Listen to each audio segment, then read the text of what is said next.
Du coup, on va reprendre, enfin, on va commencer avec Victor Hugo.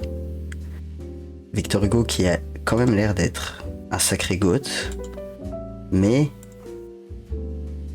nous ne soyons pas biaisés par nos impressions premières. Balzac, on avait l'impression que, et en fait, on a tous été déçus. Donc, Victor Hugo, je cherche extrait. Ah putain, mais lui, en plus, je viens de me rappeler qu'il avait pas fait que des romans, il a fait poésie, il a fait théâtre. Alors, Les Misérables, forcément. Et est-ce qu'on a d'autres choses? Les plus beaux poèmes, ok. Et bon, on va voir ces deux-là déjà. Ça peut être pas mal. Et ensuite, on verra si on a besoin de plus pour faire notre avis. Il n'avait pas de gîte, pas de pain, pas de feu, pas d'amour, mais il était joyeux parce qu'il était libre. C'est beau. Voyager, c'est naître et mourir à chaque instant. Très bizarre cet extrait. Page précédente, retour au menu précédent, page suivante. Je me souviens pas de cette citation de Victor Hugo. Mais finalement, il avait des... Il était hyper en avance sur son temps, quoi.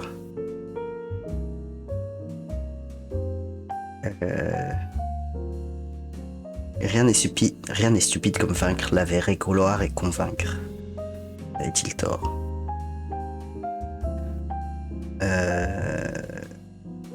Les galères font le galérien.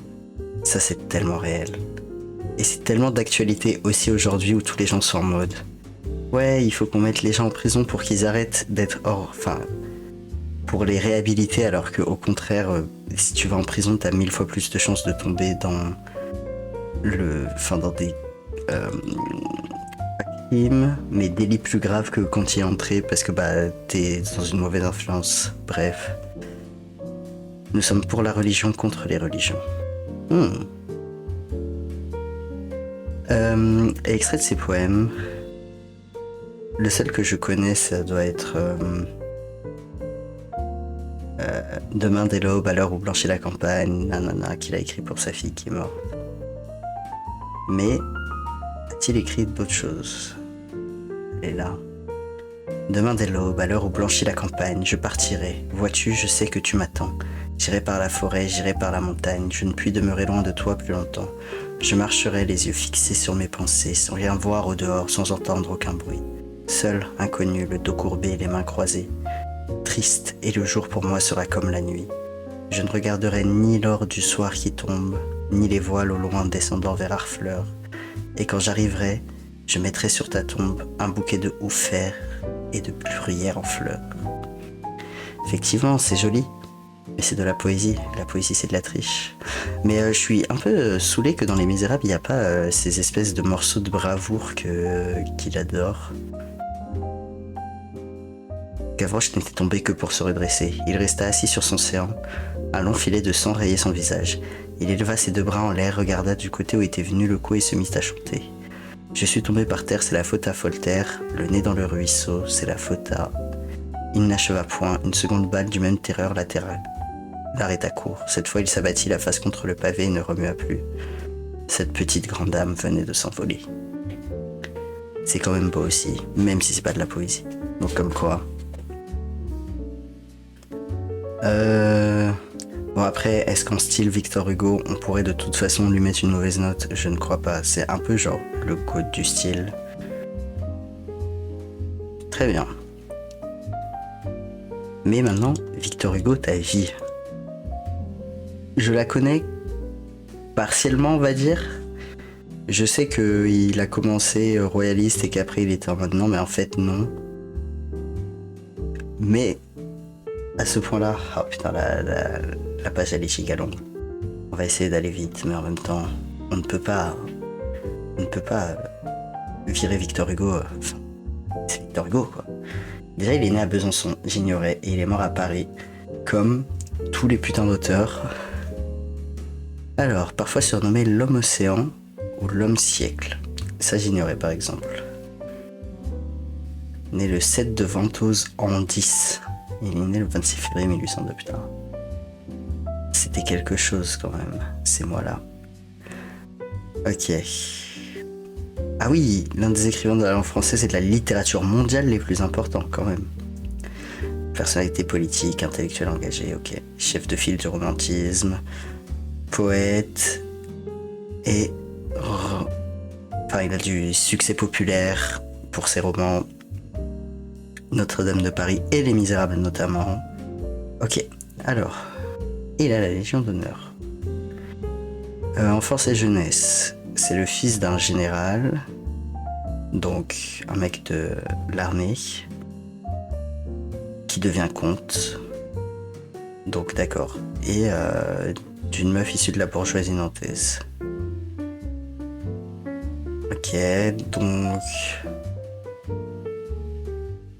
Il est fragile. C'est le petit dernier. Il fait des études. Ok, il découvre plein d'auteurs, tout ça. Il est dans une famille qui s'y connaît en art, donc ça va. Il vient pas de nulle part, quoi. Alors, nanana. Non mais ça c'est que enfance et jeunesse. Et enfance et jeunesse, il y a déjà tout ça. Ah non, j'ai confondu. Là, il y a jeune écrivain. Ok, donc sa mère meurt, ça le marque. Commence la rédaction de Anne d'Islande, que je ne connais pas, un roman de jeunesse. Publié en 1823, qui reçoit un accueil mitigé, mais lui permet d'avoir de l'argent. Ok.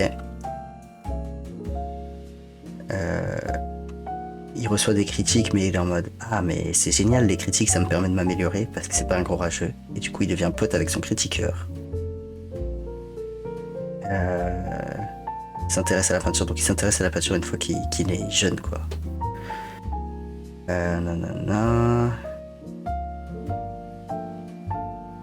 Le couple. Attends, mais quand est-ce qu'il se met en couple? J'ai perdu... Attends, nanana. Il épouse Adèle Fouché, son amie d'enfance. Ok. Donc il l'épouse, nanana, ils ont des enfants. Sa pièce Cromwell fait éclat. Il s'oppose parce qu'il s'oppose aux conventions classiques et par particulier à l'unité de temps et de lieu et jette les premières braises de son drame romantique. On sait que c'est un chef de file du romantisme si ce n'est pas lui qui l'a créé. Non, bien sûr c'est pas lui qui l'a créé, mais bon. Donc le couple reçoit plein de gens très connus. Adèle est délaissée par Victor Hugo parce que il est occupé à se faire son théâtre, quoi, donc les répétitions, le triomphe de Hernani qui a fait la fameuse bataille d'Hernani où les gens se battaient parce que c'était pas, ça respectait pas les lois du théâtre, les fameuses lois. Ok, les années théâtre. Donc pendant presque 13 ans quand même, de 30 à 43, OMG Victor Hugo jeune, j'avais jamais vu Victor Hugo jeune. Je crois que ça me met mal à l'aise. J'ai l'impression que ça ne peut pas être lui. Donc pendant quand même 13 ans, il fait que du théâtre. C'est fou hein, qu'on ait quasiment rien retenu de ses années théâtre. Ok. Ah, il devient la maîtresse de Juliette Drouet. Après, je crois qu'on n'a eu aucun auteur qui a été fidèle jusqu'à présent. Du coup, j'ai envie de dire comme tout le monde. Ok, il écrira des poèmes, tout ça. Nanana.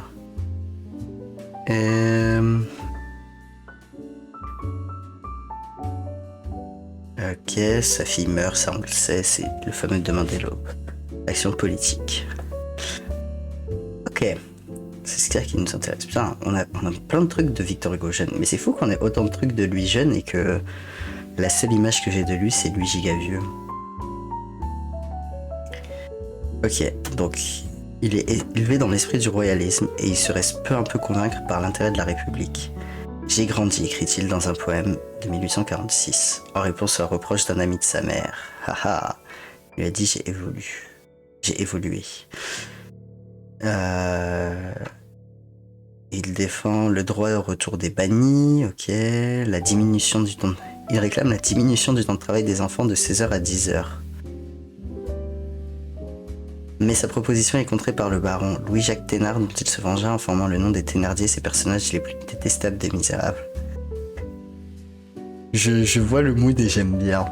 Putain, mais il était même pas en mode les gosses faut qu'ils arrêtent de travailler, il était en mode est-ce qu'on peut arrêter de 16h à 10h. Et en plus la diminution du temps de travail des enfants, attends mais de 16h à 10h par jour. Genre innocemment je me disais ah ils font 16h à 10h par semaine, genre ils bossent un petit peu, mais non en fait ça doit être par jour. Putain mais au secours.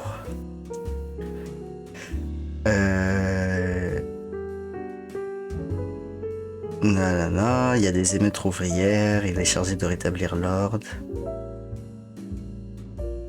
Il désapprouvera plus tard la répression sanglante à laquelle il a participé. Ok, donc il se dit ouais c'était peut-être pas la meilleure chose.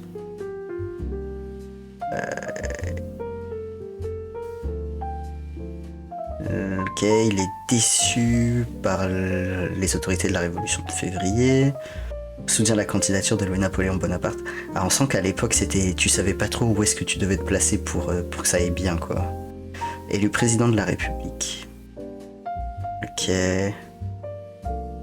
Il rompt avec Louis-Napoléon Bonaparte lorsque celui-ci soutient le retour de pape à Rome et il se bat progressivement contre ses anciens amis politiques dont il réprouve la politique réactionnaire. Quelle goutte. Alors, lors du coup d'état de 51, il tente d'organiser une résistance mais ça marche pas. Donc il est obligé de s'exiler à Bruxelles, un exil qui durera 19 ans. Donc quand même 19 ans pour avoir dit non à un coup d'état quoi. Hello. On est en train de... Dans le haut du classement des auteurs. Ah malheureusement je ne crois pas. À moins que tu sois un Olympe de Gouges. Je crains que la place soit déjà prise pour l'instant. Mais là on est sur Victor Hugo. Qui pour l'instant a l'air d'être un petit goth. Mais on sait pas. Ah ouais mais tu n'es pas un grand auteuriste français. Peut-être dans l'avenir. Peut-être si je refais un classement dans 50 ans, tu vois. Mais pour l'instant, je pense que malheureusement, c'est foutu. Puis faut être giga woke aussi, donc bonne chance. Peut-être que là, dans les années de fascisme qui arrivent, tu fais un peu de résistance et tout, et c'est win. Mais là, tout de suite, c'est mort. Alors, Victor Hugo. Du coup, ouais, il est obligé de s'exiler 19 ans après s'être opposé du coup au coup d'état de Napoléon Bonaparte. Et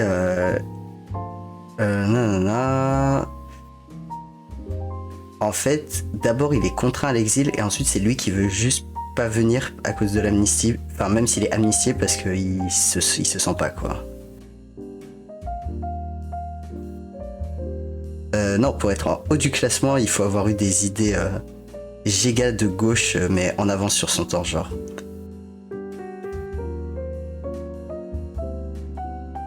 Par exemple, Olympe de Gouges, elle était en mode les femmes doivent être l'égale des hommes en 1789 et il faut un truc des droits de la femme. Ah putain, que des gars de... Eh bien, c'est ciao mon ami, merci de ta visite, mais en fait... il va falloir vraiment que putain vous suiviez des cours d'histoire. Parce que c'est vraiment terrible ce qui se passe.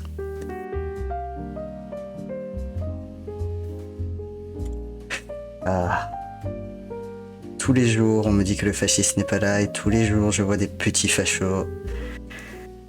Quand vous aurez plus le droit de rien faire, quand vous aurez plus le droit de lire ce que vous voulez, de consommer ce que vous voulez, et que vous devrez suivre les doctrines qu'on vous imposera, vous vous direz peut-être j'aurais pas dû défendre des idées réactionnaires et ça sera trop tard. Ou alors vous vous direz ah non mais c'était la bonne chose à faire, de toute façon la planète va cramer et je préfère être un facho dominant. Alors... Donc ok, il arrive à Bruxelles. Il y a Juliette Drouet, donc sa maîtresse qui le rejoint. Putain, même pas sa femme. Elle s'installe dans un logement séparé, elle recopie ses manuscrits. Il commence l'écriture d'un récit des événements de 51 qui ne sera publié qu'après son retour d'exil, histoire d'un crime. Il laisse de côté ce projet et écrit Napoléon le Petit, pamphlet contre Louis-Napoléon Bonaparte. Alors, la publication de ce livre contre un cependant Victor Hugo a quitté le territoire belge. Ah putain!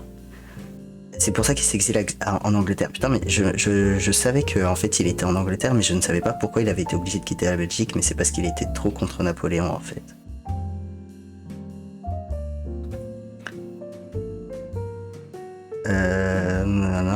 Donc, il y débarque le 5 août à Jersey, donc en Angleterre, accueilli par Adèle, donc sa femme cette fois. Encore une photo de lui jeune, mais toutes les photos de lui jeune, ça me déconcentre.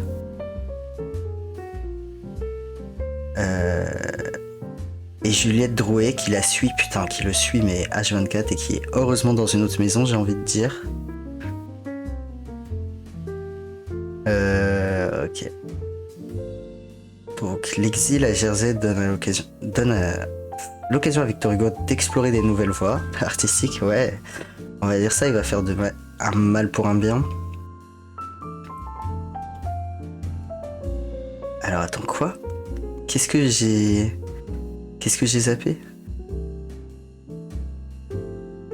Ok, donc il découvre les photos, il a envie d'en illustrer ses livres, mais finalement ça marche pas. Mais il dessine pas mal à cette époque et expérimente des nouvelles techniques de graphique. Ok, donc il s'est dit, il était en mode je ne fais pas que écrire.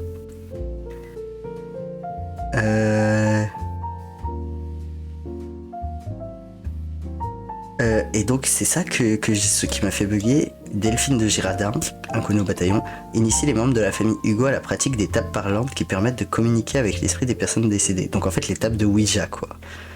Victor Hugo prend part à ces séances qui dureront jusqu'à la fin de l'exil à Jersey. Les échanges issus de ces séances, retranscrits dans le livre des tables, influencent son œuvre littéraire et graphique. Mais what the fuck Hugo? Donc il poursuit son combat contre la peine de mort, nanana, pour quelqu'un qui est finalement exécuté. Mais il poursuit son combat pour la peine de mort, mais même en Angleterre, alors qu'il est même pas anglais. C'est fou.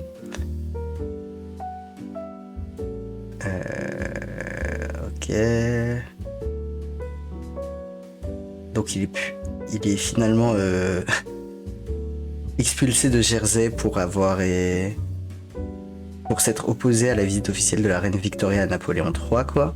Il fait que se faire virer d'un endroit et de l'autre parce qu'il est engagé politiquement, en vrai. C'est un peu le goût. Bon, après, effectivement, il a l'air d'avoir les moyens de le faire, mais quand même.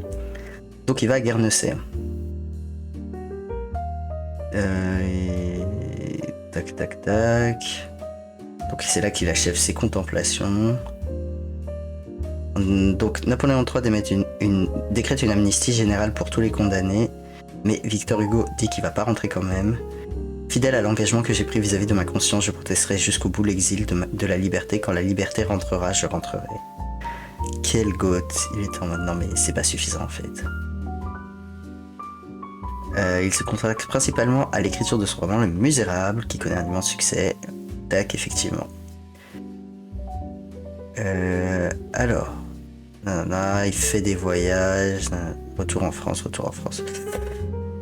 Ok. Et mort et funérailles. En gros, quand il est mort, tout le monde est en mode mais quel banger ce mec. De retour en France, il pense alors fermement selon ses notes de la fin août que son pays va lui attribuer la dictature. Je comprends pas comment ils peuvent lui attribuer la dictature. Mais les Parisiens lui font un accueil triomphal. Il participe activement à la défense de la ville assiégée. Parce qu'il y rentre pendant la commune. Je vois plus de danger à renverser le gouvernement qu'à le maintenir. Ok. Élu à l'Assemblée nationale. Il en démissionne un mois plus tard pour protester contre l'invalidation de Garibaldi. Putain, mais c'est fou, il fait que des trucs en mode non, mais en fait, vous ne m'aurez pas, ma conscience avant tout. Il désapprouve si vivement la répression contre la commune qu'il est expulsé par les autorités belges. Putain, il passe son temps, quoi. Ok. Bref. Il finit par mourir et voilà. Conviction personnelle. Alors, qu'est-ce que tu racontes ? Il s'est impliqué toute sa vie dans les débats politiques, ouais, ça on le savait, nanana. Au départ de tendance ultra-royaliste, par conviction et par fidélité à sa mère, il soutient la seconde restauration, publiant des notes favorables, nanana. Vers 1827, il prend ses distances avec la monarchie et adhère au bonapartisme. Ah oui, ça se fait étape par étape. Probablement sous l'influence de son père, d'accord. Donc maman, puis papa, ancien général d'Empire avec qui il renoue pendant ces années-là. Vers la fin des années 30, il soutient la monarchie de Juillet sans toutefois renoncer complètement à ses opinions bonapartistes. La révolution de février et l'avènement de la Deuxième République, il finit par se rallier à celle-ci après quelques hésitations et élu à l'Assemblée constituante quand même. Il est chargé de contenir l'insurrection populaire causée par la fermeture des ateliers nationaux. Il soutient la candidature de Louis-Napoléon Bonaparte. Ah, mais c'est pour ça qu'il pensait qu'on allait lui imputer la dictature, parce qu'il avait soutenu Louis-Napoléon Bonaparte. Tout s'explique. S'opposant aux mesures conservatrices prises par le nouveau régime républicain, il intervient à l'Assemblée pour dénoncer la misère sociale, défendre l'instruction obligatoire, le suffrage universel et la liberté de la presse. Et il pourrait encore défendre ce dernier point aujourd'hui, enfin tous, j'ai envie de dire.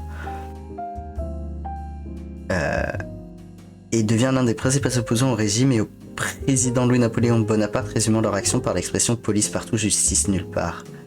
Ah mais c'est fou, c'est un truc de... C'est Victor Hugo qui a dit ça, est une partie d'une citation de Victor Hugo prononcée en juillet 1851 à l'Assemblée nationale. Toutes nos libertés prises au piège l'une après l'autre, la presse traquée, le jury trié, pas assez de justice et beaucoup trop de police. Ce gouvernement, je le caractérise d'un mot, la police partout, la justice nulle part. Ok. Mais c'est un truc de fou. C'est un truc de fou malade. De toutes les citations que j'ai appris qu'en fait c'était des auteurs qui les avaient dites, faudrait faire une tier list de ces citations. Mais on a eu le droit à l'appétit vient en mangeant de... J'ai envie de dire Baudelaire, mais ce n'est pas du tout Baudelaire qui a dit ça. C'est le mec qui a écrit Gargantua. Ah, comment il s'appelle? Gargantua. C'est Rabelais, pas du tout Baudelaire. Et putain, mais on en avait plus que ça. Je me souviens qu'à chaque fois on en découvrait. Mais bref.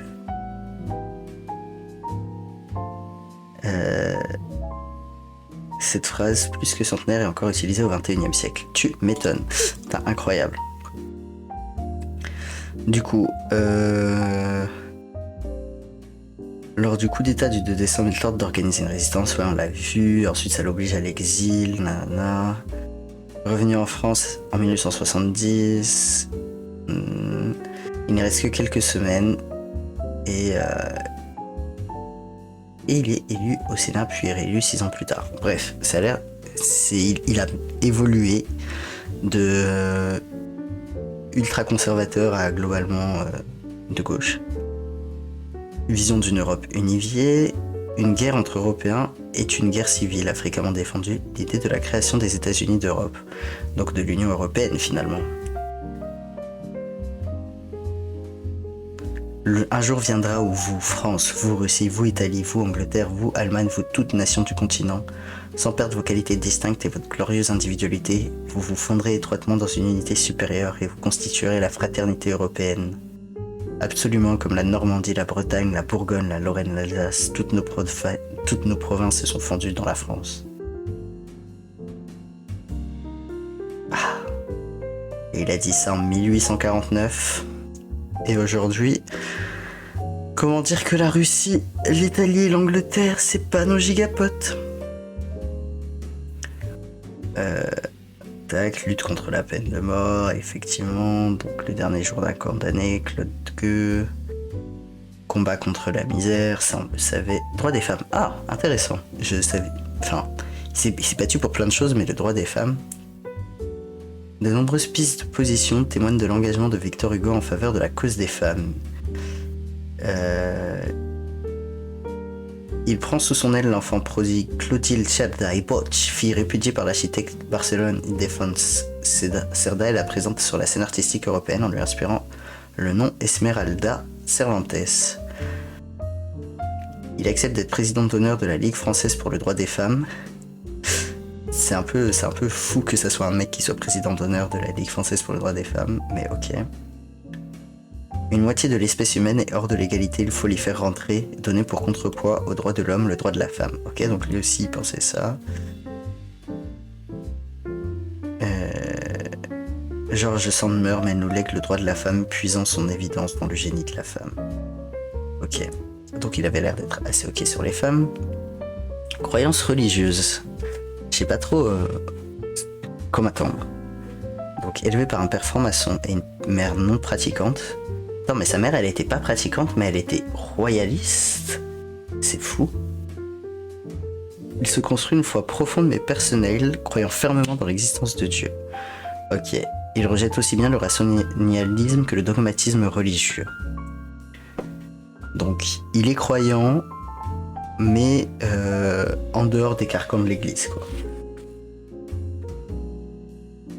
Mais il pense quand même en un Dieu souffrant et compatissant. Un Dieu, force infinie et créatrice de l'univers, ok. Je donne 50 000 francs aux pauvres, je désire être porté au cimetière dans leur corbillard, je refuse l'oraison de toutes les églises, je demande une prière à toutes les âmes, je crois en Dieu.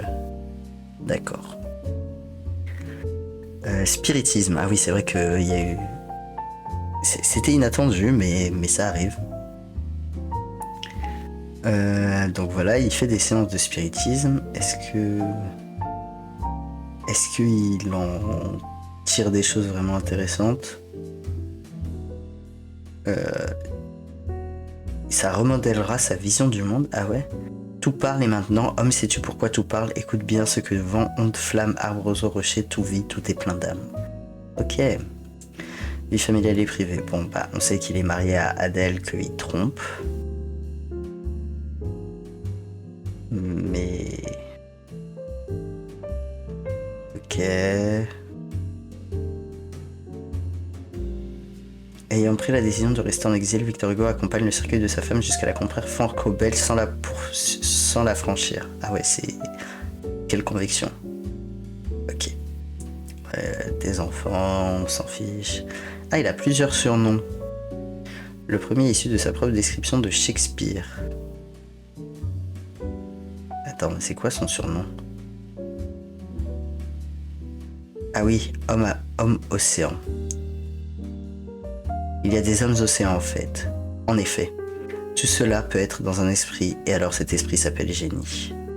Et vous avez Eschyle, vous avez Isaïe, vous avez Juvénal, vous avez Dante, vous avez Michel-Ange, vous avez Shakespeare. Et c'est la même chose de regarder Sésame ou de regarder l'océan. D'accord, et c'est pour ça qu'on l'appelle homme océan. Ok. Ok.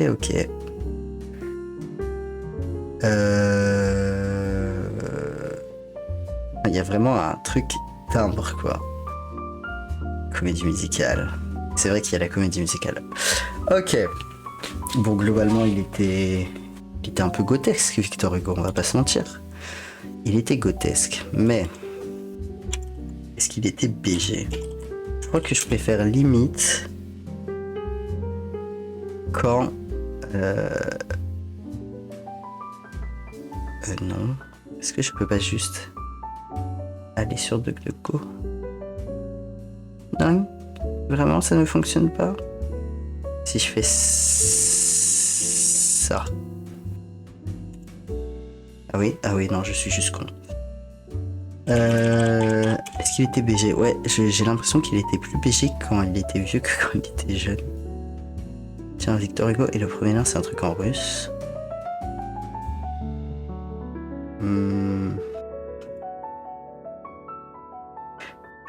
J'aime trop l'idée qu'on a dû le faire poser comme ça. Il a l'air tellement saoulé en mode. Mais c'était un peu sa marque de fabrique, la main sur le front. Eh, mais souris, Victor. Putain. Ah, mais il me rappelle quelqu'un, mais j'arrive pas à savoir qui. Il me rappelle un petit peu. Ah putain, il me rappelle quelqu'un un peu terrible. Il me rappelle le dauphin. Je fasse une cherche ailleurs. Il y a un épisode de Totally Spies où genre le méchant c'est une sorte de mec dauphin et du coup il transforme les gens en dauphins, un truc comme ça. C'est un peu bizarre l'ambiance et je trouve qu'il a un peu la même vibe. Attendez. Il faut que je retrouve... Mais... Putain, je retrouve pas l'épisode. Je me souviens juste qu'il avait essayé de transformer Clover en dauphin, quoi. Ah putain, je l'ai. Je crois que je l'ai. C'est genre...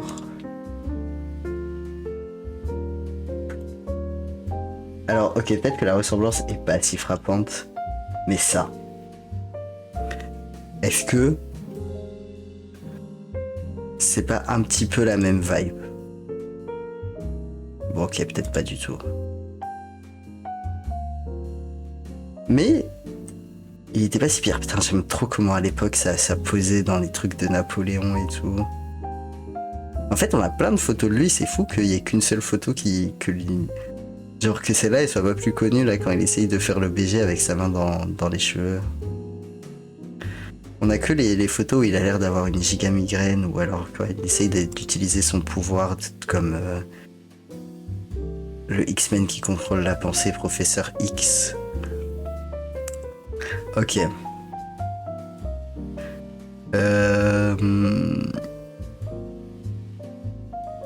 Alors, moi je pense que ça va être un top.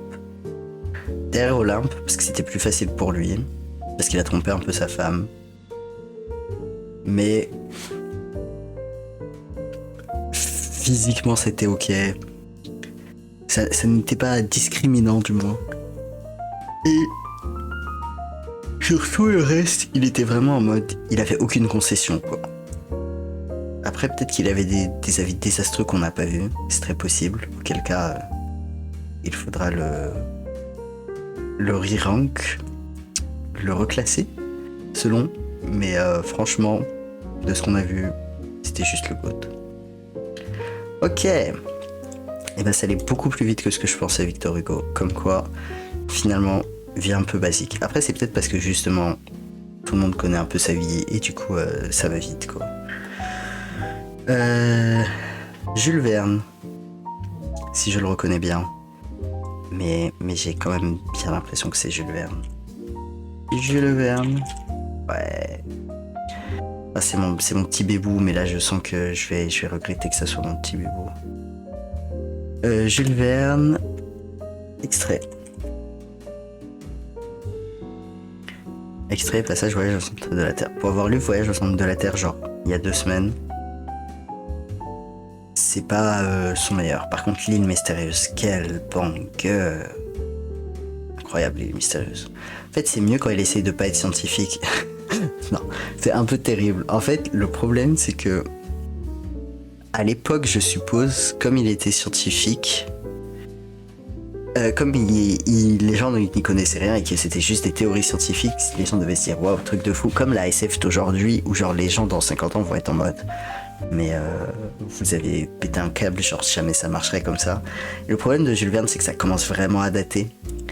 Et donc du coup, tu peux pas lire ça aujourd'hui et être en mode ah ça se laisse lire quoi. Genre quand il raconte des dingueries en mode non mais je pense que le centre de la Terre il peut être froid, t'es en mode non vraiment pas quoi. Alors, extrait de L'île mystérieuse. L'île leur avait abondamment fourni minéraux, végétaux, animaux, et si la nature les avait constamment comblés, leur science avait su tirer parti de ce qu'elle leur offrait. Les gueux, s'écria le marin. Voyait-il pas qu'ils dorment tranquillement comme s'ils étaient chez eux? Oui, pirate, bandit, corsaire, fils de John Bull. De John Bull. Chut. Alors, tous mes amis, tout peut nous servir dans les conditions où nous sommes. Je vous en prie, ne l'oubliez pas.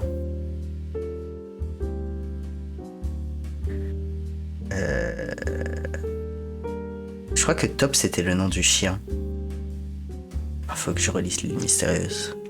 Je me demandais ce que j'allais lire là. L'île mystérieuse, quel bon cœur. Voyage au centre de la Terre. La science, mon garçon, est faite d'erreurs, mais d'erreurs qu'il est bon de commettre car elle mène peu à peu à la vérité. Ça par contre c'est très réel et je trouve qu'on n'en parle pas assez du fait que bah oui en fait dans la société la science a établi certaines règles mais pour l'instant il y a plein de choses qu'on comprend pas encore forcément quoi. Du coup voilà. C'est bien de le rappeler.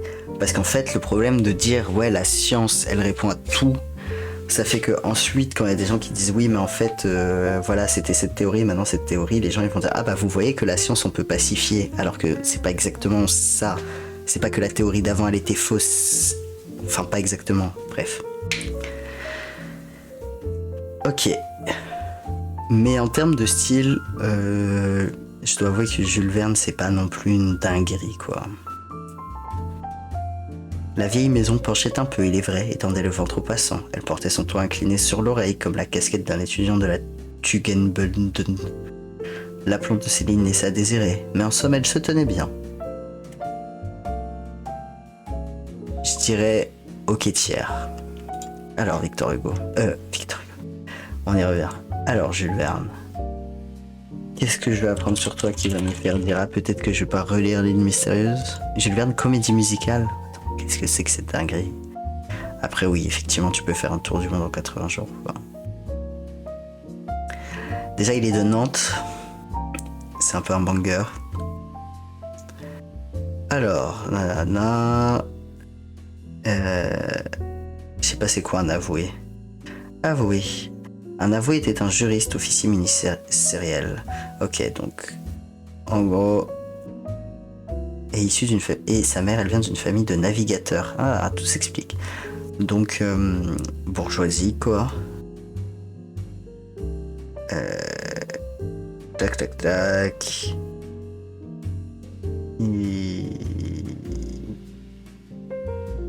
Alors, il va au collège Saint-Stanislas, si c'est celui auquel je pense. Privé catholique situé à Nantes. Ah, non, c'est pas celui auquel je pense. Bref, famille très catholique, ok.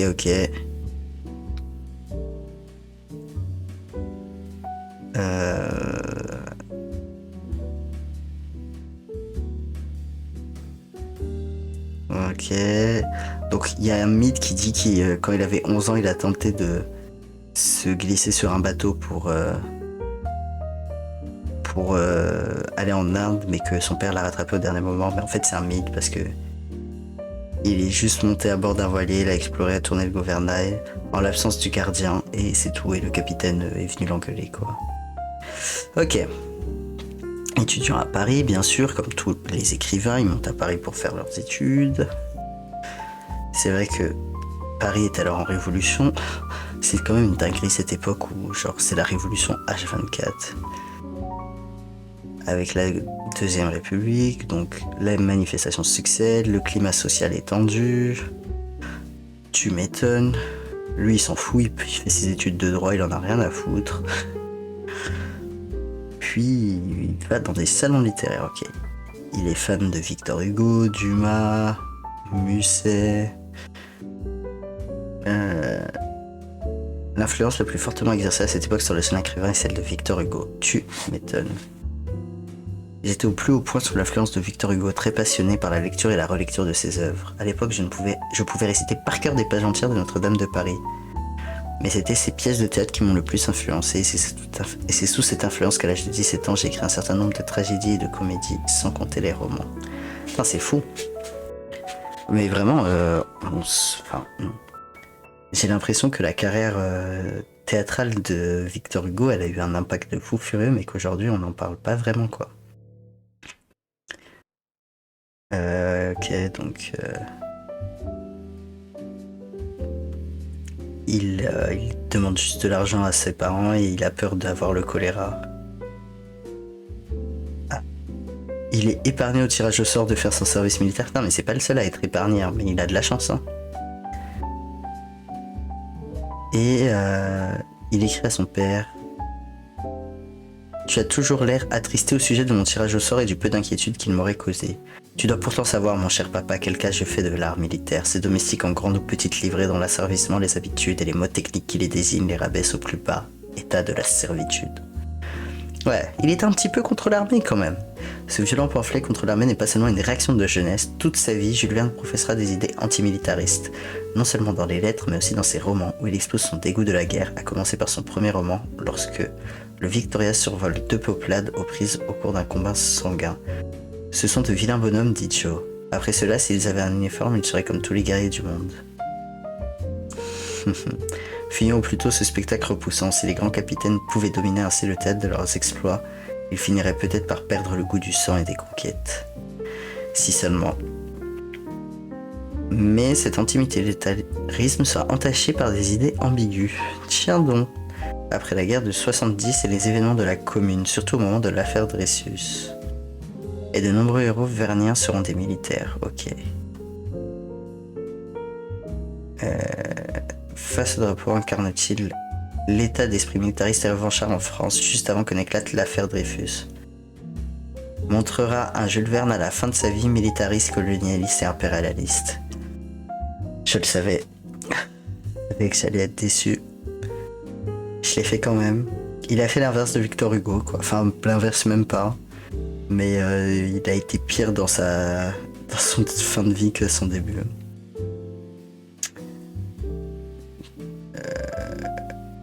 Ok, début littéraire. Là, est-ce qu'on s'en fiche pas un petit peu de ses débuts littéraires? On sait que ça a marché, c'est bon. Mariage et bourse. Ah mais je crois que lui aussi il avait une maîtresse, comme toutes de toute façon. Donc Honorine séduit assez vite Jules Verne. Ah ok, c'est elle qui le cherche.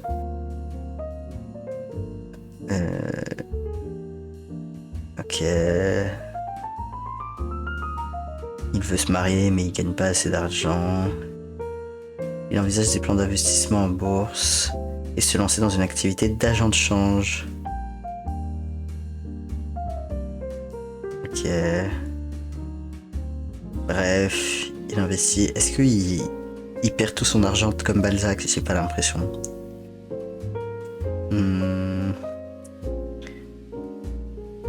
Voyage et paternité, ok.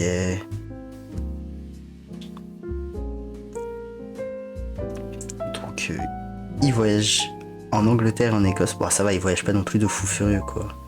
Des voyages extraordinaires. Ah, ça y est, il fait des vrais voyages. Un voyage en l'air qui devient 5 semaines en ballon et 5 semaines en ballon qui va devenir peu à peu le tour du monde en 80 jours. Ok, donc il commence à écrire avec son éditeur. Enfin, il commence à écrire beaucoup plus avec son éditeur qui lui dit globalement voilà ce qu'on cherche, voilà ce qu'il nous faut. Donc c'était un peu un mix entre son art et ce qu'il recherchait. Il découvre l'univers d'Edgar Poe au travers des traductions de Charles Baudelaire. Alors, Edgar Poe aussi, en vrai, j'ai l'impression qu'il est un peu sous-coté dans ce qu'il a apporté à tout un pan de la littérature. Ok, tac tac tac. Il voyage de fou, il fait des croisières. Ok, il décide de vendre le Mont Saint-Michel, qu'est-ce que je vois? Non, Saint-Michel 3, ok, c'est son bateau. Attends quoi? Il avait le Mont Saint-Michel. Alors, postérité, il a fait bien sûr plein de choses.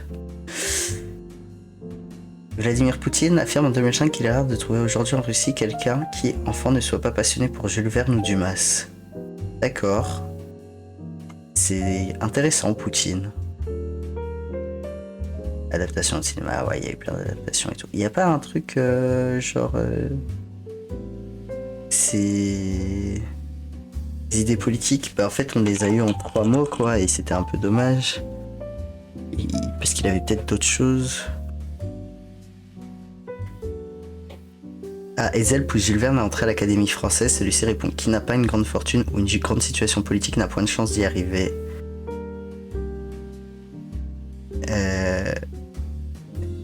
Mais il était lucide, hein. Mais enfin, bien sûr, qu'il y arrive pas. C'est évident. Mais ok, dans ses idées politiques, il n'y a pas énormément de choses, quoi. Parce qu'il était un peu problématique. Enfin, ouais, militariste. Ouais, colonialiste, ça, Jules Verne. Et son style d'écriture, il est pas si ouf. Ah, le physique, peut-être qu'il va être sauvé par son physique. Toc, toc.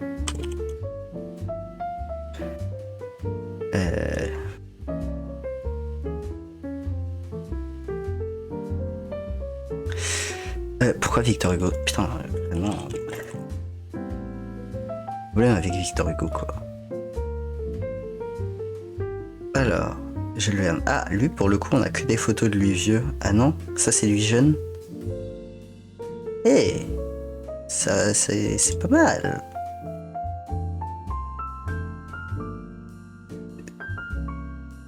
Intéressant. Non, je dirais que c'est ok, mais pas assez pour le sauver. On va le mettre dans... Je crois qu'on va être obligé de le mettre dans surcoté. Et en plus derrière Balzac. Après, est-ce qu'il a été pire que Balzac? Oui, il a été pire que Balzac. Oh non, Jules Verne. Je ne pensais pas en me lançant dans cette tier list que j'allais autant briser mes espoirs, mes passions. Là, je vois tous mes petits préférés en surcoté. Et je souffre. Mais voilà. C'est la dure vie d'un travail scientifique. Parfois, il faut savoir...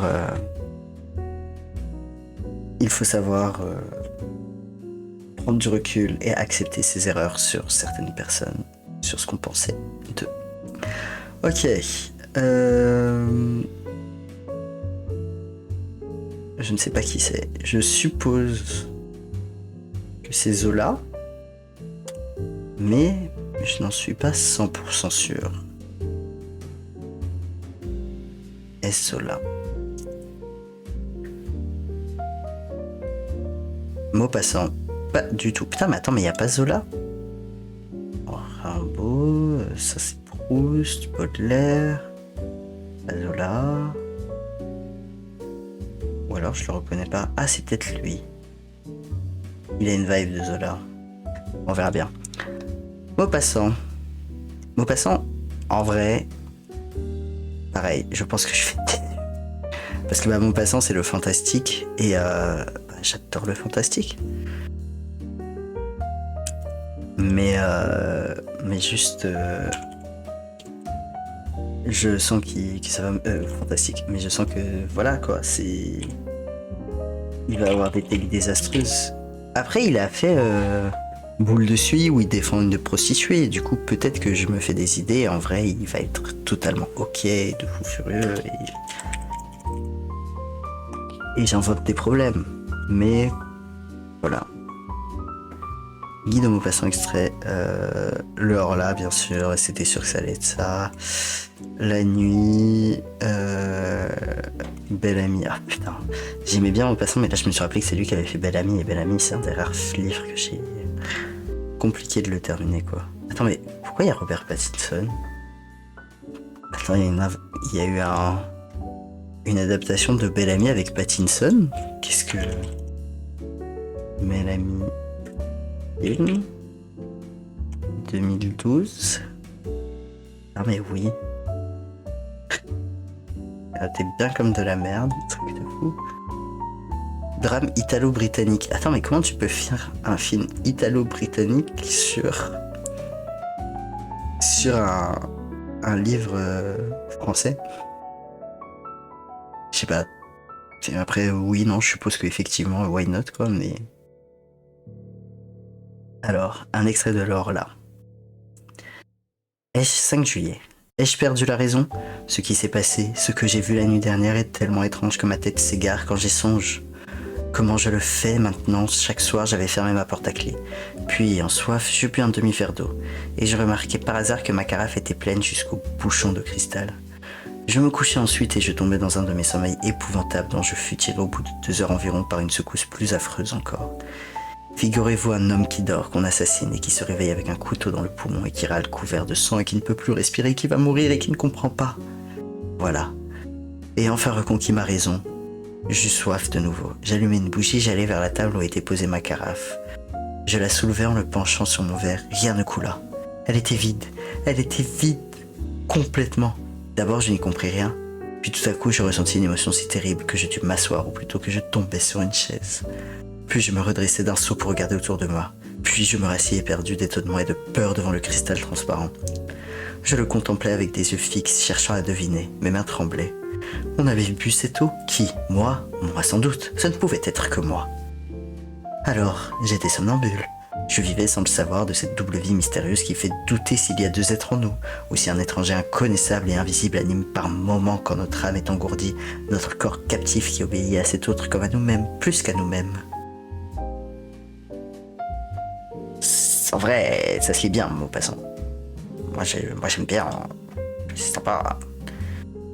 La nuit de Guy de Maupassant. Alors... Le début d'une nouvelle de... Ok, donc c'est une nouvelle. C'est la nuit issue de Clair de Lune. J'aime la nuit avec passion. Je l'aime comme on aime son pays ou sa maîtresse d'un amour instinctif, profond, invincible. Je l'aime avec tous mes sens, avec mes yeux qui la voient, avec mon odorat qui la respire, avec mes oreilles qui en écoutent le silence, avec toute ma chair que les ténèbres caressent. Les alouettes chantent dans le soleil, dans l'air bleu, dans l'air chaud, dans l'air léger des matins clairs.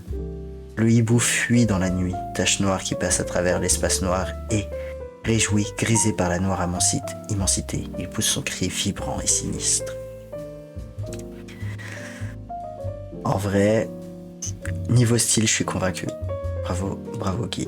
Maintenant, passons au sujet qui fâche.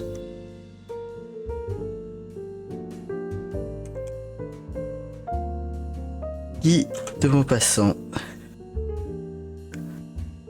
Alors, Miroménil. J'ignorais le château de Miroménil, je savais juste que c'était un arrêt de métro à Paris. Pardon. C'est dur le dimanche matin. Ça va que c'est le dernier live.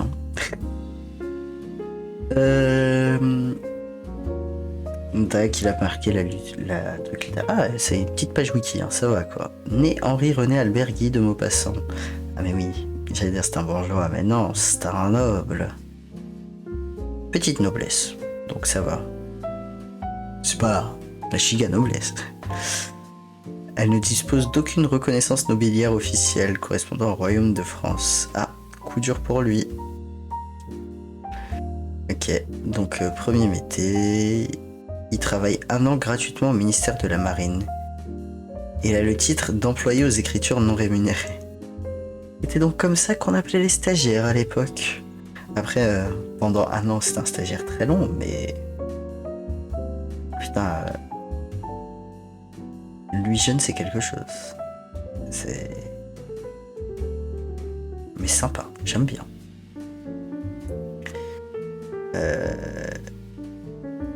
Il passera 10 années comme commis d'abord à la marine, puis au ministère de l'instruction publique. Ok. Et le soir, il travaille sur ses œuvres littéraires. Ok, donc il publie son premier roman, nanana.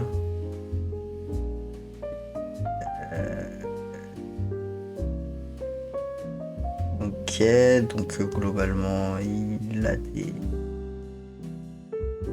des propositions de rejoindre les francs-maçons, il est pas d'accord, de fou. Le 11 mars 1867, Maupassant prend un traitement à base d'arsenic, d'accord, et d'iodure de potassium. Mais cela lui occasionne des troubles digestifs. Il doit l'arrêter. Tu m'étonnes. Attends, mais qu'est-ce qu'il avait? Il le trouvait si bien qu'il n'aura que 27 ans en août. Le diagnostic tombe syphilis. Ah. C'est pour ça qu'il a pris de l'arsenic. Et c'est ça qui va le tuer d'ailleurs.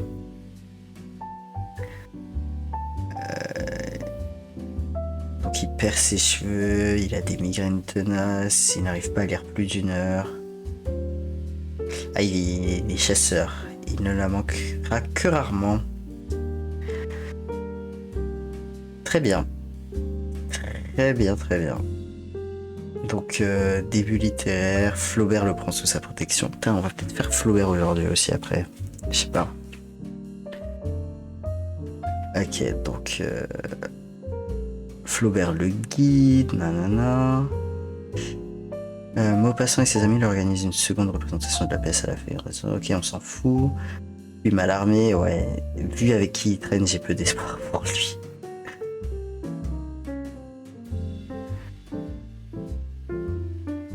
Attends, quoi? Flaubert, cependant, ne craint pas de rappeler à l'ordre comme un témoin. Attends. Au mois d'août de cette même année, de farce et de salon, le jeune Maupassant suit une cure à Loesch, dans le Valais suisse. Flaubert, à cette occasion, rapporte à Tourguenieff aucune nouvelle des amis, sauf le jeune Guy. Il m'a écrit récemment qu'en 3 jours, il avait tiré 19 coups. C'est beau, mais j'ai peur qu'il ne finisse par s'en aller en sperme. Mais quoi? Qu'est-ce que je viens de lire? Flaubert, cependant, ne craint pas de rappeler à l'ordre, comme en témoigne cette lettre. Il faut, entendez-vous, jeune homme, il faut travailler plus que cela. J'arrive à vous soupçonner d'être légèrement calleux. Trop de putain, trop de canotage, trop d'exercice, oui monsieur. Les civilisés n'a pas tant besoin de locomotion que prétendent les médecins. Vous êtes nés pour faire des vers, faites-en. Tout le reste est vain, à commencer par vos plaisirs et votre santé. Foutez-vous cela dans la boule. Ok. Intéressant. Et il rencontre Émile Zola. Il y aura peut-être une image. Putain, c'était lui. C'est Win. Il avait un style, Émile. Hein. C'était quelque chose.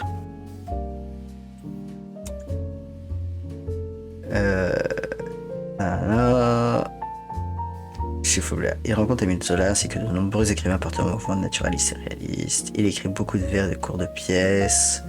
Ok. Écrivain à succès. Ah, je savais pas qu'il avait eu du succès de son vivant. Alors, entre 80 et 90, il publie 6 romans. Il a des troubles oculaires. Est-ce que tout ça, c'est à cause de la syphilis? Je ne sais pas. Mais ça avait l'air d'être pas fun, la syphilis. Donc il voyage pour le journal. Enfin, pour les journaux, quoi. Il écrit des articles, tout ça.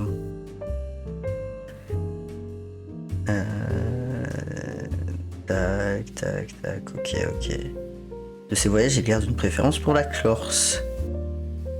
Il place même le paysan corse au-dessus du paysan normand, car hospitalier. Il a fait une tier list des paysans. Cette vie fiévreuse, ce besoin d'espace est souvent pour oublier la maladie qui l'accapare. Tu m'étonnes.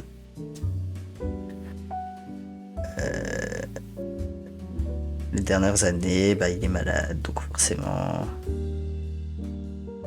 C'est un peu triste. Il arrive pas à utiliser ses yeux, donc je pense qu'il devient peu à peu aveugle. Je ne peux pas écrire, je n'y vois plus, c'est le désastre de ma vie. Donc il adore la solitude, une grande constance dans la mort et une certaine paranoïa due probablement à une prédisposition familiale, sa mère étant dépressive et son frère mort fou. Très bien. Mais surtout à la syphilis contractée pendant ses jeunes années. Ok, donc il va finir seul et mal accompagné globalement. Et dans ce qu'il défend, registre réaliste, d'accord, dramatique, procédé stylistique. Et là vous me parlez de littérature, moi je veux parler politique.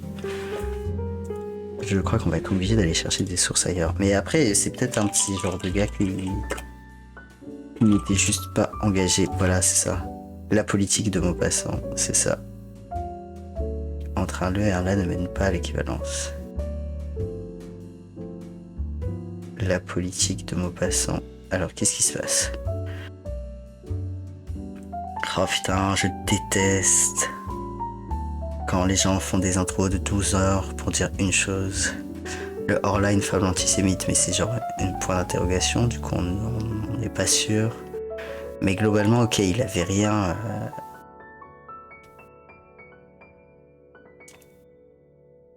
Alors attends, Maupassant a également critiqué la politique coloniale française lors de son séjour en Algérie. Ok.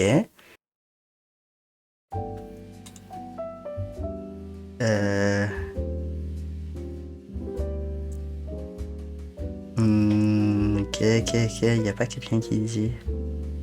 Parce qu'en fait, effectivement, dans ses œuvres, il est pas politique, mais il a quand même été journaliste. Alors faire du journalisme sans faire de politique, c'est quand même compliqué.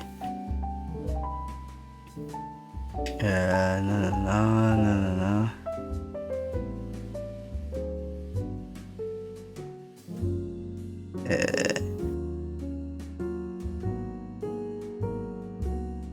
Ok, je suis pas sûr. Non. Dans les articles que l'envoyé de Meyer en Algérie en Volgola, il se moque ouvertement de ses confrères journalistes. Non.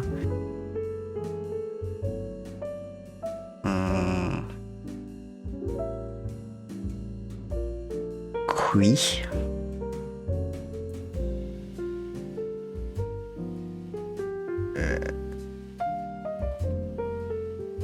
Mais vous voulez pas me résumer ce qu'il pensait?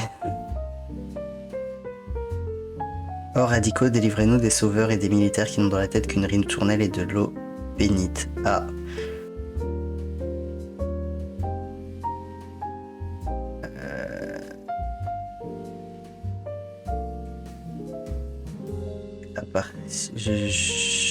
Des sauveurs et des militaires. Je suis pas sûr de savoir pour quel camp il était. Sous l'ordre moral, on avait fait un immense effort de renouvellement des cadavres. Putain, mais c'est trop Je suis désolé. Hein. C'est juste que normalement, quand un article est... Genre là, en fait, le fait que les citations elles soient en avant, ça fait que ça attire le regard, mais ça sert à rien parce que t'as besoin du contexte pour les comprendre. Les écoles de la République sont de torture morale et d'abrutissement physique. Ok, donc il a envie que les écoles... Donc il dénonce le fait que les écoles ne sont pas assez ouvertes d'esprit, donc ça a l'air d'être plutôt pas mal. Et puisqu'on parle tant de patriotisme, ce serait une politique autrement plus patriotique si on élevait des hommes vigoureux. Or le patriotisme du français sur la République n'est nullement muet, effectif et persévérant, il est surtout de parade et de démonstration. Ok.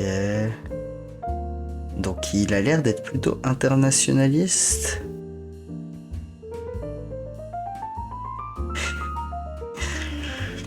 Il est contre la Tour Eiffel. C'est... de son époque, j'ai envie de dire.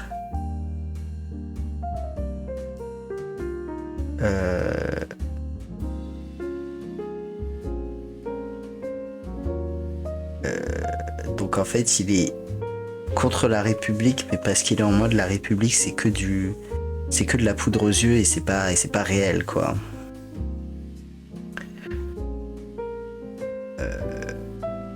Hier on fêtait Jeux, aujourd'hui on fête la République. Tu m'étonnes. C'est pourtant fort bête d'être joyeux à date fixe par décret du gouvernement. Et il n'avait pas envie de faire le 14 juillet, voilà, ça arrive.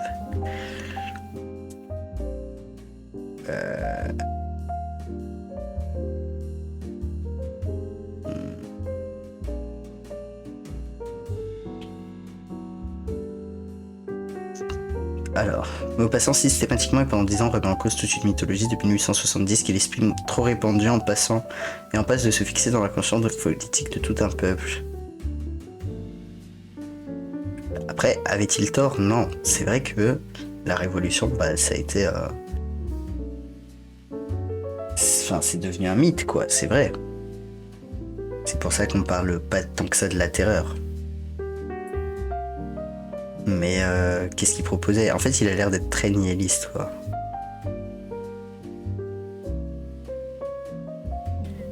Pour conclure, le vrai patriotisme, au sens où Maupassant l'entend, est bien autre chose qu'une préférence exclusive pour sa patrie.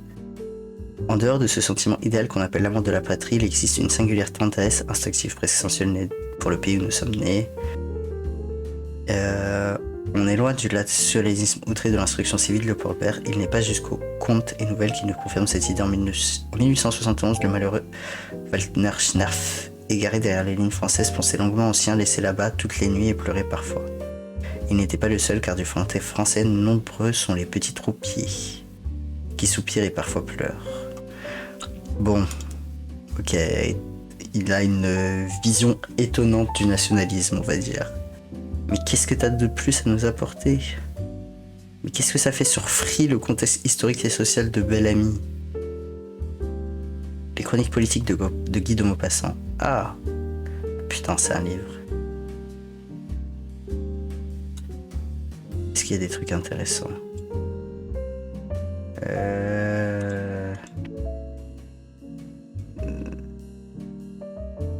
Après, il avait l'abjuration du roi Henri. Putain, mais il a pas l'air de prendre parti, quoi. Comme Zola, il vivra indigné, attentif à toutes les tensions politiques conçues comme des crispations quand s'annonce un déclin des blagues morales ou philosophiques. Tac, tac, tac.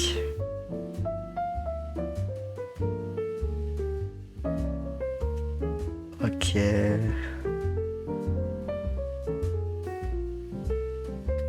Bon. C'est pas clair cette histoire. Ok, mais c'est parce qu'il a été mobilisé qu'il est contre la guerre, de ce que je vois. Mobilisé, il se souviendra de nanana et des politiques qui déclenchent les conflits. Médias, mensonges et politique. Guy de Maupassant. Ok.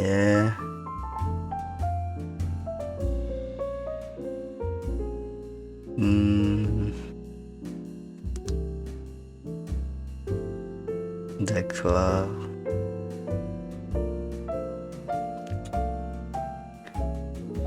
Bon. Je pense qu'on va le mettre dans...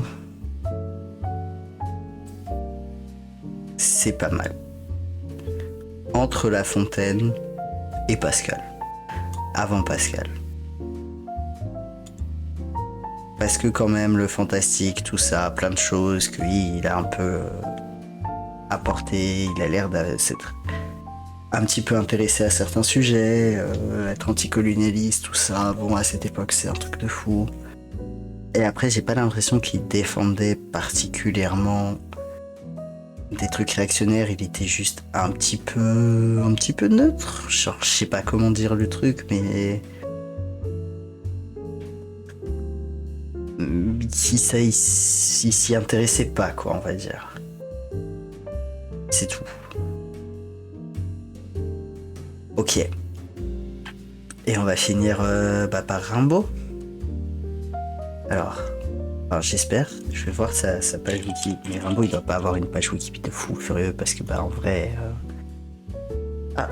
plus impressionnante que ce que je pensais. Mais je me disais, ça allait vite, quoi. Il est mort à 37 ans, il a fait 3 poésies. J'ai oublié le physique de Maupassant. Peut-être que ça va le faire chuter. Hein. Maupassant.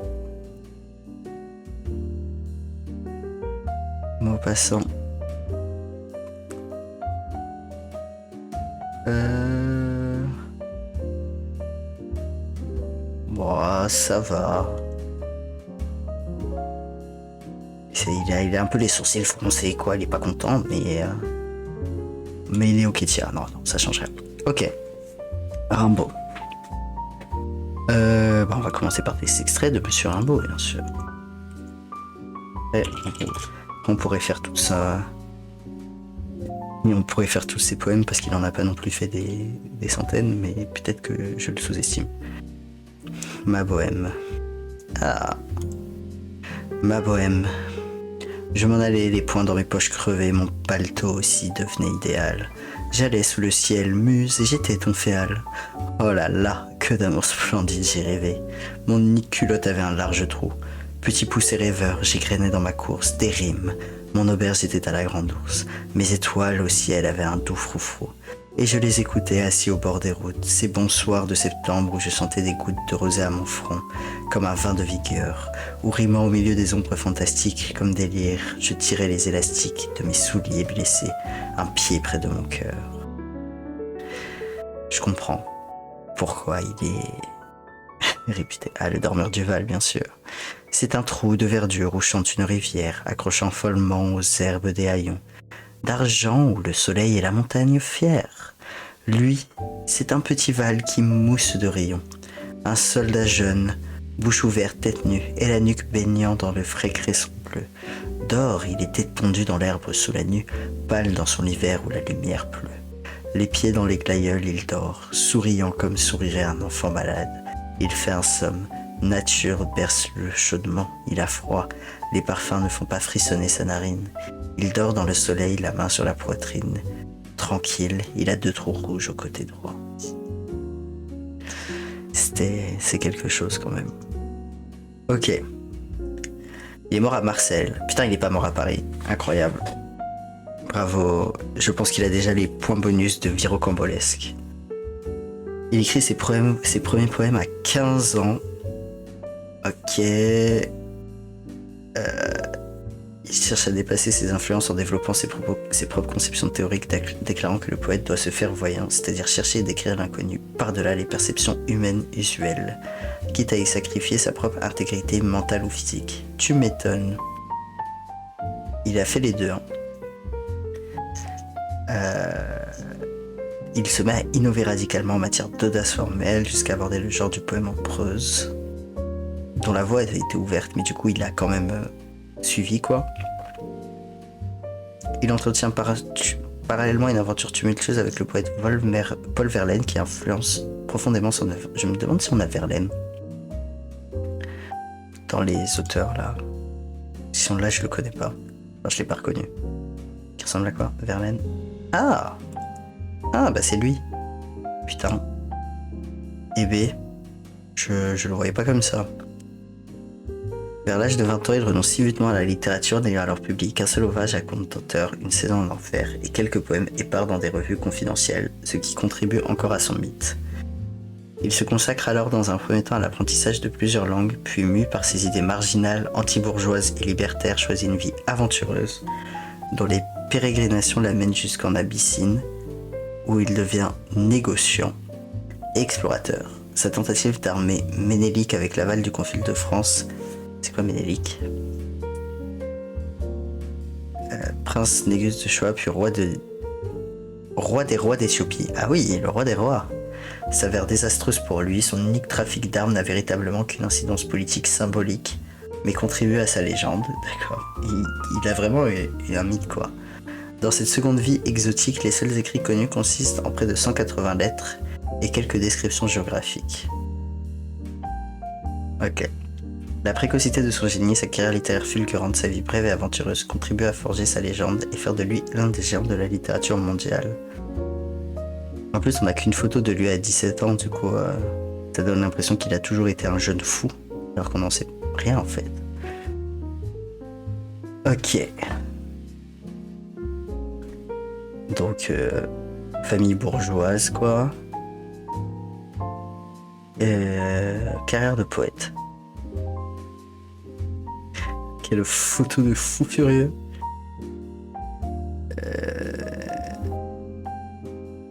Il gagne des prix d'excellence de littérature dans sa jeunesse, tu m'étonnes. Il rédige en latin avec aisance des poèmes, des élégies et des dialogues.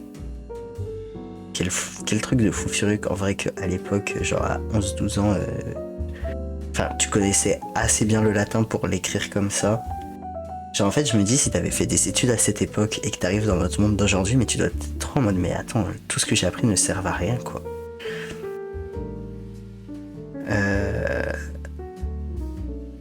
Alors, rencontre avec Georges Isambard, son professeur de rhétorique. Ok, donc ce dernier lui prête de nombreux livres, notamment Les Misérables de Victor Hugo, qui font bondir sa mère, qu'il surnomme la Mother, la bouche d'ambre, ou encore la Daron. Putain, mais est-ce que ça vient de lui, Daron? Rêve nécessaire. On n'est pas sûr. De cette époque datent ses premiers vers publiés, Les étrennes des Forvelins. Ok. Première fugue à Paris, août à septembre 1870. Alors qu'il vient de rappeler des prix, comme d'habitude, au cours des vacances scolaires, Rimbaud trompe la vigilance de sa mère et se sauve avec la ferme intention de se rendre à Paris. Il est contrôlé à Gare du Nord. Putain, il s'est fait avoir à Gare du Nord. Et il est dans... Putain, il est emprisonné. Ah oui, c'est chaud. Parce qu'il avait pas le bon billet. Ah ouais, alors que nous, on est là, juste on paye une amende. Enfin, juste, non, on a des amendes de baiser, mais on a des amendes. Ah ouais, à l'époque, c'est genre prison, quoi. Il demande à son prof de payer sa dette.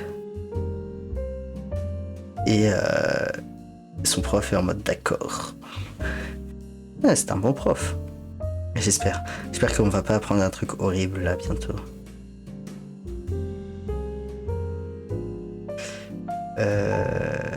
Tac tac tac.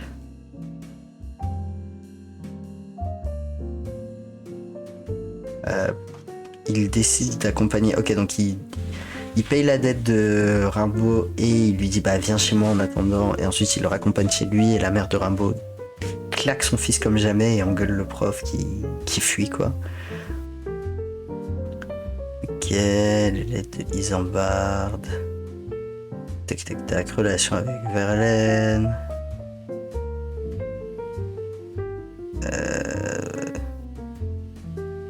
Mais comment il le rencontre?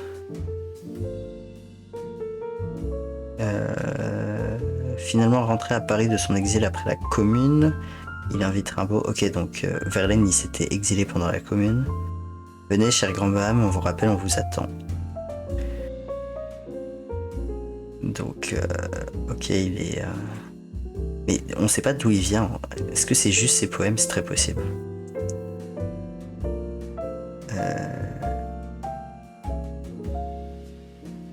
Donc Rimbaud c'est un peu un petit con. Donc les gens ils lui disent mec on veut plus de toi. Il est en mode d'accord. Il tombe dans la disgrâce. Rimbaud complètement saoul a blessé le célèbre photographe d'un coup de canne épée. Donc Verlaine l'envoie un peu se faire oublier loin de Paris, à Charleville quoi. Putain, ah oui, Verlaine il quitte sa femme et son gosse pour fuir en Belgique avec lui quoi. Mathilde Bouron avec lui effectue une demande de séparation de corps et biens. Commence une liaison amoureuse agitée de 72 à 73. Ouais ok, c'est pas non plus un truc qui dure toute une vie quoi.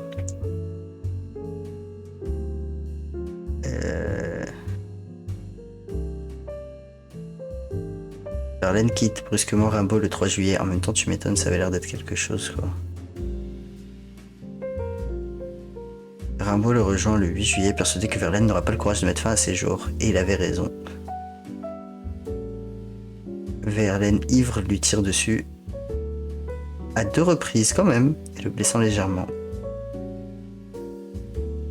Verlaine est incarcéré, puis transféré à Mans. Même si Rimbaud a retiré sa plainte, l'enquête révèle l'homosexualité active et passive de l'accusé.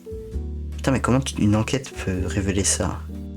Circonstances jugées aggravantes et Verlaine est condamné à 2 ans de prison pour blessure avec arme à feu. D'accord. Nanana. Abandon de la poésie. Ok, donc il apprend l'allemand, il va en Allemagne, ensuite il dit non mais maintenant je vais apprendre l'italien, donc il traverse la Suisse. Et il va à Milan.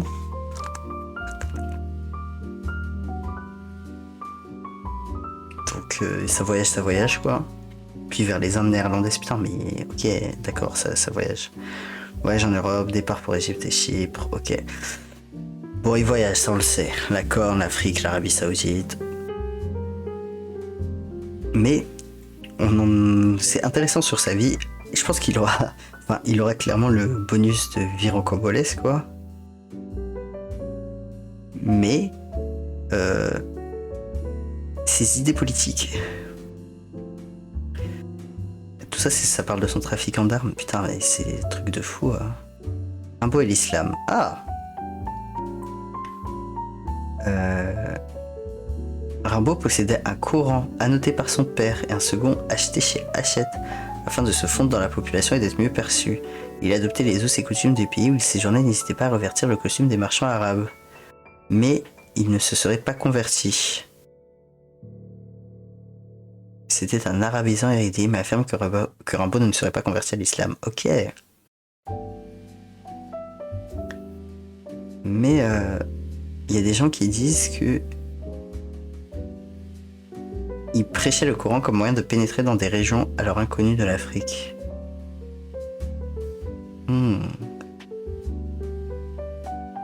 Ok, donc autant dans sa vie de poète que de négociant, il était intéressé par l'islam. Ça, j'en apprends un truc. Faudrait pas que les fachos l'apprennent, là, il ferait une apoplectie.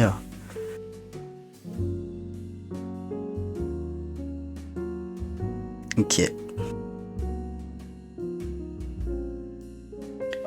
Ok.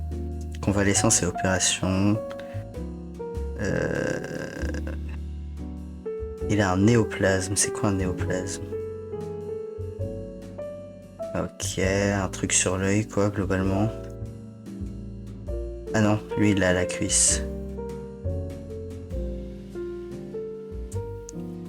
Il va falloir l'amputer. Ok, donc... bizarre l'ambiance. Il finit par mourir. Ok. Bon, ok, je comprends sa vie de fou. C'était pas non plus exagéré, quoi. Il a effectivement eu une vie de fou furieux. Mais... un bon opinion politique. Après, je pense que... il a pas dû avoir des trucs aussi évidents que ça. Mais vu qu'il a voyagé de fou furieux et tout, ça a l'air d'être quand même... ça a l'air d'être quand même un truc. Alors...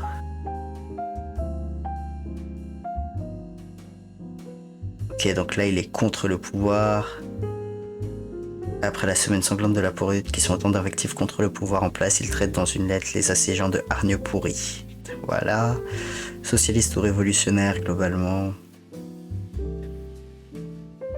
Rimbaud rêvait depuis l'âge de 13 ou 14 ans à la destruction violente de la société.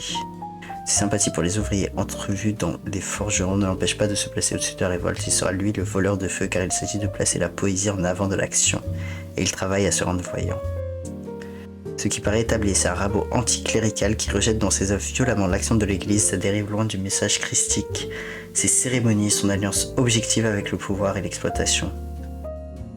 Quant aux religions, il s'interroge sur leurs présupposés idéologiques, leurs conséquences historiques, les attitudes et les comportements qu'elles génèrent. Ok. Rimbaud. Et Rimbaud, bah, on n'a qu'une photo, quoi. C'est genre celle-là sur son physique. Donc, bah, il a la chance d'avoir une photo de lui à 17 ans, quoi. Donc, c'est un petit peu BG. Et je pense que lui aussi, ça va être un top. Un top ou le meilleur de ses biens. Je crois que ça va être un top. Incroyable. Et bah, qui aurait cru qu'aujourd'hui on aurait deux nouveaux tops après des semaines à n'en avoir aucun. Et qui aurait cru que Jules Verne serait dans Surcoté. Pas moi. Ça m'attriste. Mais c'est la vie.